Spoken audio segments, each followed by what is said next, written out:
Citerep, sebuah kecamatan besar yang berada di wilayah Kabupaten Bogor, Jawa Barat. Terdapat masjid besar yang sudah lama menjadi ikon unik bagi wilayah ini sendiri, yakni Masjid Besar As-Soheh.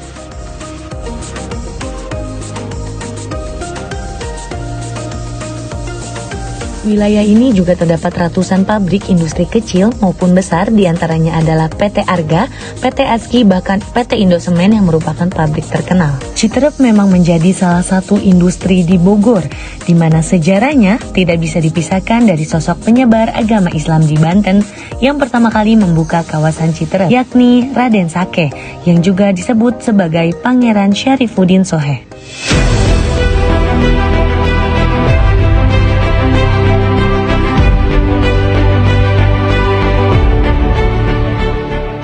Banyak kisah aneh berkaitan dengan sosok Pangeran Sakeh, termasuk tentang keberadaan makamnya yang ada di beberapa tempat. Salah satunya yang berlokasi di daerah Kampung Nangka, Desa Karangasem Timur, Kecamatan Citerep, Kabupaten Bogor. Makam Pangeran Sakeh merupakan makam yang dikeramatkan di wilayah Kabupaten Bogor, berada di kawasan pemakaman umum dalam bangunan seperti rumah yang cukup luas. Anehnya, di dekat makam Pangeran Sakeh hanya terdapat beberapa lampu yang dipasang, namun lampu tersebut tidak pernah menyala karena selalu saja mati tanpa penyebab yang jelas. Mati sendiri, dinyalain mati lagi sendiri. Memang untuk penerangan lampu di sekitar makam aja memang digelapin, nggak boleh ada yang nyalain. Oh, karena sengaja atau? Kayaknya sih dari orang-orang terdekat itu disengaja digelapin atau memang ada sesuatu, si lampu itu ketika dinyalakan dia berulang kali selalu mati. Belum jelas, yang jelas setiap kali datang ke situ selalu gelap gitu.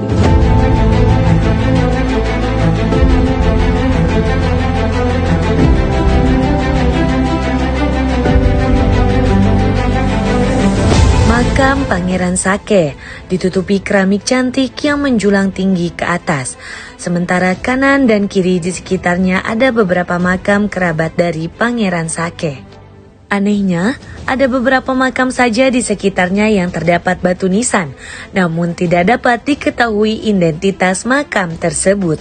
Adakah perbedaan khusus antara makam kerabat yang memakai batu nisan dan makam kerabat yang tidak memakai batu nisan? Warganya aja gitu. Kalau untuk istrinya, anaknya saya nggak bisa kasih tahu ya, kan sejarah harus pasti yang jelas itu adalah keluarga. Seperti makam keramat lainnya, makam Raden Sakeh juga menyimpan misteri yang sulit diterima logika karena hanya berdasarkan cerita belaka yang bersumber dari mulut ke mulut saja. Banyak cerita mitos yang dikaitkan dengan sosok Pangeran Sakeh. Menurut penuturan Bapak Asep, salah seorang penjaga makam Raden Sakeh, tidak ada yang dapat melihat sosok yang sebenarnya dari Pangeran Sakeh. Dulu waktu itu musim masa hutan ya, masih banyak bambu yang jarang pun jarang. Ada sesuatu banyak yang bilang emang di situ ada pondok besar. Ya kan, kadang ada, kadang enggak. Itu yang dulu ramai para pejalan menemukan.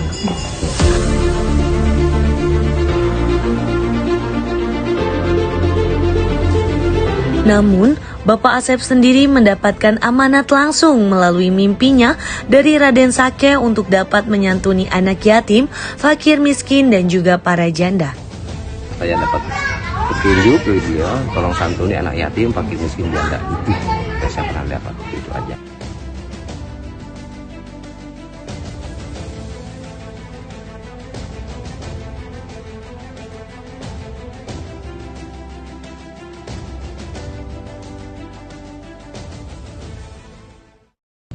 Pemirsa, saya sudah berada di sekitaran pemakaman Pangeran Sakeh dan saya beserta tim investigasi Sejarahin akan mengulik lebih lanjut siapa sih Muhammad Syarifuddin Soheh itu sebenarnya dan bagaimana sih sejarahnya sampai bisa dibuat pemakaman sebesar ini. Raden Sakeh, yang juga dikenal sebagai Syarifuddin Soheh, merupakan sosok penting dalam sejarah penyebaran agama Islam di wilayah Citerep, Kabupaten Bogor.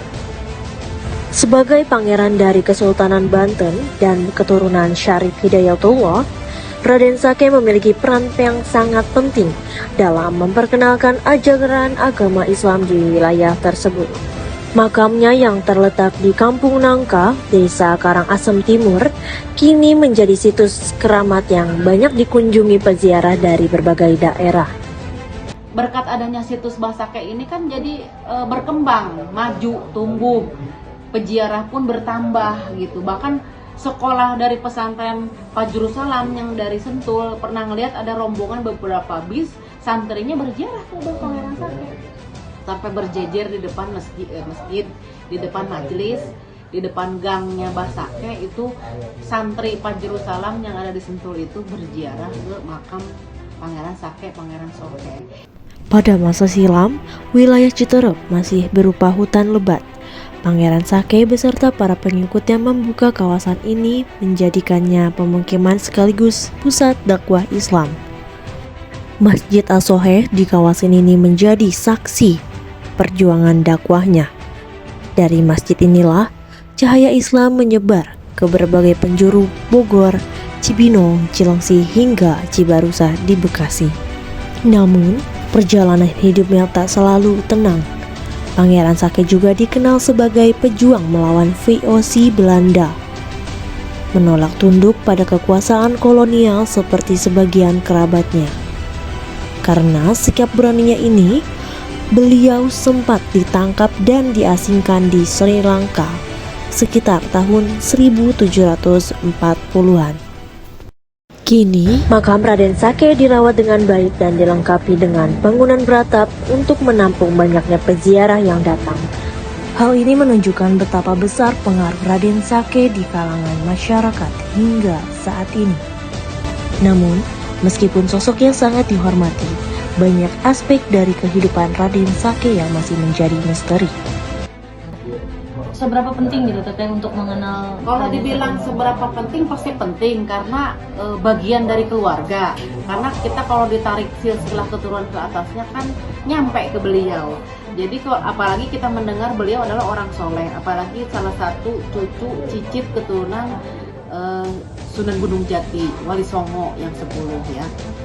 Karena bagian ziarah juga adalah mengingatkan kita yang masih hidup bahwa kita juga akan meninggalkan dunia ini. Karena kullu nafsin za'iqatul maut, setiap yang bernyawa pasti akan merasakan kematian.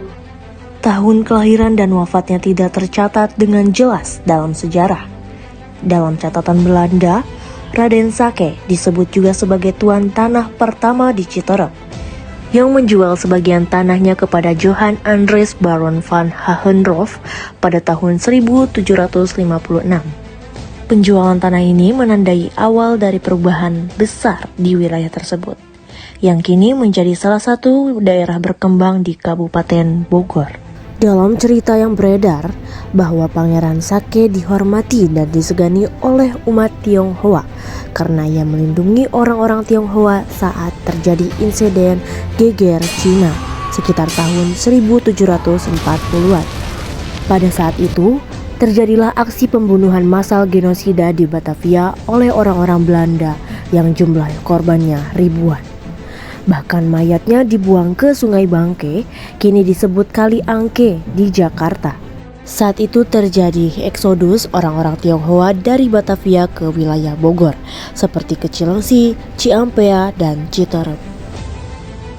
Konon katanya panggilan Pangeran Sake itu berdasarkan dari aktivitas beliau yang berjuang untuk melawan Belanda, selalu tidak lepas membawa minum yang ditempatkan pada sebuah kantong yang dikenal sake. Nah, sake itu adalah julukan panggilan, namanya itu yang tadi itu kita meluruskan sejarah ya. Dengar-dengar katanya itu asal nama panggilan itu dari kantong air katanya ya, yang terbuat dari kulit kulit sapi apa? Bukan kulit sapi, yang dulu tuh kayak batok tuh, ya. Itu tempat air beliau, kemana-mana beliau tuh bawa itu untuk minum aja, untuk minum. Itu namanya tempat air tuh sake, menurut cerita. Meski dikenal sebagai sosok yang berjasa dan memiliki pengaruh di masa lalu, Raden Sake tidak meninggalkan banyak peninggalan fisik di wilayah Citerep. Tidak ada bangunan, karya tulis, atau artefak peninggalan beliau yang ditemukan hingga hari ini. Tapi di sini ada peninggalan fisiknya gitu teh, kayak Ya, misalkan makamnya atau ada kerisnya gitu, Kalau atau buku. Kalau makam kan ada peninggalannya itu.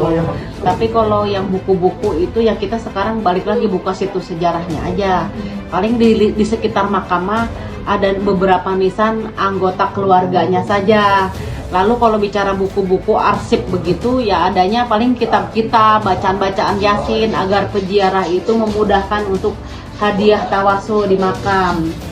Terus kalau bicara mistik, misalkan ada keris, ada mustika apa itu, kita nggak bisa membahas melalui nalar logika ya, tetapi kita berdoa kepada Allah melalui perantara Pangeran Sake, Pangeran Sohe itu, ya memohon kepada Allah agar kita diberikan akidah iman Islam yang kuat ya, kesehatan, panjang umur. Tetap kita mah berdoanya kepada Allah, tetapi melalui perantara juga kita berziarah ke orang-orang yang soleh. Satu-satunya warisan nyata yang dapat dikenali adalah makamnya yang terletak di sebuah area sunyi dan dijaga oleh masyarakat sekitar. Hal ini menunjukkan bahwa eksistensi Raden Sake lebih kuat sebagai tokoh spiritual daripada tokoh material.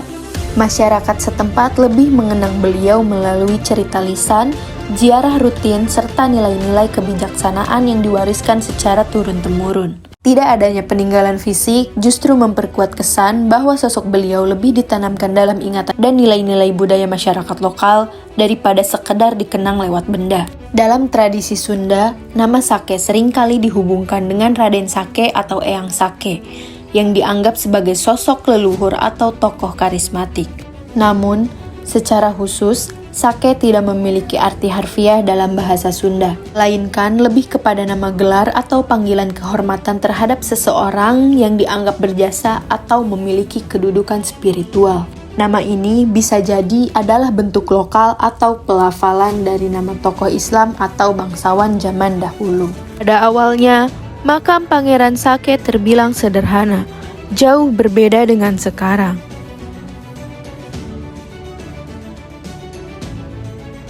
Pembangunan terjadi setelah pengusaha beretnis Tionghoa mendapat petunjuk dalam mimpi untuk membangun makam Pangeran Sake agar usahanya di daerah Citerep, Bogor menjadi lancar. Renov itu siapa gitu yang awal mula? Nah, awal mula renovasi makam Pangeran Sake itu Letnan Kolonel Joko dari Jawa, keturunan Mataram. Segala sesuatu itu mulanya dari dia, kita terima beres. Bu Joko itu istri dari Letnan Kolonel, dia tugasnya memperbaiki makam. Nah itulah beliau namanya Bu Joko, sekarang sudah wafat mungkin. Beliau sendiri dari Mataram, tugas ke sini untuk merenovasi makam Pangeran Sake. Segala sesuatu dari bahan bangunan, biaya segala macam beliau yang menangani.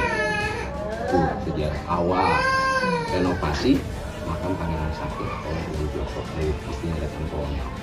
Berarti kalau untuk yang katanya ada pengusaha besar yang di dalam mimpinya akhirnya merenov, itu mitos juga? Ya, itu yang kedua kali. Yang pertama itu Letnan Kolonel Joko istrinya, keturunan Mataram. Yang kedua ada orang Cina, itu asisten menurut saya. Yang kedua itu pun sama, semua biaya di tangan beliau. Yang saya tahu itu yang nyata.